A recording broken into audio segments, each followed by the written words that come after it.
Thank you for plugging into this Family Life News podcast, streaming issues-driven, family-focused news.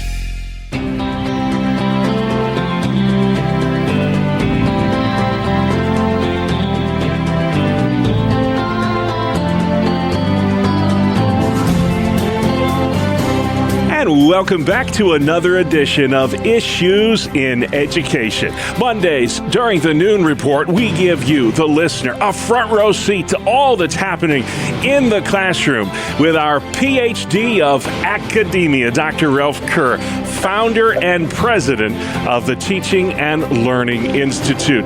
Ralph, welcome back to the program, sir. I just read what's written on the script, and that's what says on the script. So great to have you on the program with us today.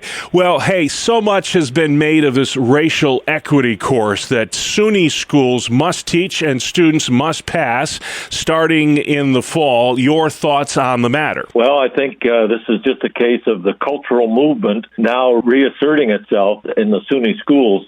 It's certainly not based on any academics, and I thought that's what universities were all about. And you wonder why SUNY would do this when their student enrollment has dropped precipitously the past several years. Yeah. I got to imagine that's going to drop even more after this. I would think so, yeah. But I don't know that they care because it's just taxpayer funded, and we know that the taxpayers are always happy to pay more. Exactly. Well, hey, let's talk school boards, Ralph.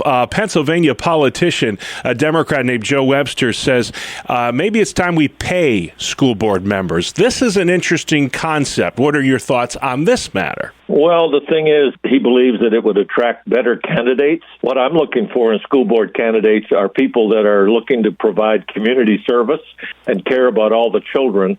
And secondly, he says that it would make school boards work more efficiently.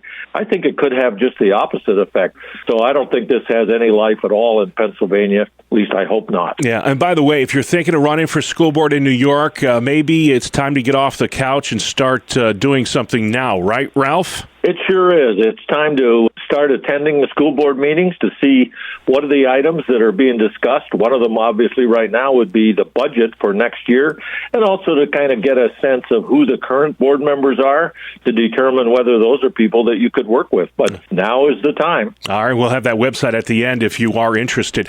This is an interesting story as well out of Albany, the Solutions Not Suspensions Act. It's a bill that would limit out-of-school suspensions in New York high schools and ban them altogether in K through third grade. Is this legislation that you support, Ralph? Well, I'm going to give you a politician's answer here, Bob. It depends. Okay.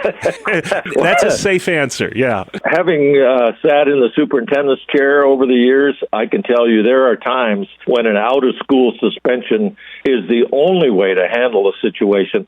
I don't think you should be suspending students willy-nilly, but again, I would say there are times when that needs to be done, but it should be done with care and caution. And finally, Ralph, in Pennsylvania, there is a lawmaker there that's proposed a bill that would make harassing sports officials, such as umpires or referees, illegal. Now, if this was law when I was in school, I'd probably be in prison right now.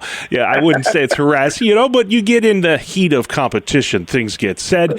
I imagine this has to do with more serious matters, but is such a law necessary, or is this an overreach? Well, I want to know what got in the water in Pennsylvania. They're coming up with some really wild ideas. I don't support this at all. Does anybody think because it's illegal is going to make it any better? Yeah. It seems to me that schools already have the process in place. At every game, there are school officials that are specifically assigned and are being paid to monitor behavior. And there should be a clear understanding of what the respect for officials should be, and then those things should be enforced. And I think that's a better way to go than to put a law in place, because then I wonder who's going to enforce that law. Yeah, and then you start talking about the word harassment. What does that mean? You're arguing over a call. Is that harassment, or is this something else? So, hey, maybe they'll shoot that one down. Who knows? But, we talked about running for school board. If you are interested in New York and serving, there's no greater way to serve your local community. Ralph, you have a website where folks can go and learn more. What is that, sir? Thank you. There is a timeline on there that talks about the kinds of things we talked about earlier, and the website is simply whyrun.org, whyrun.org.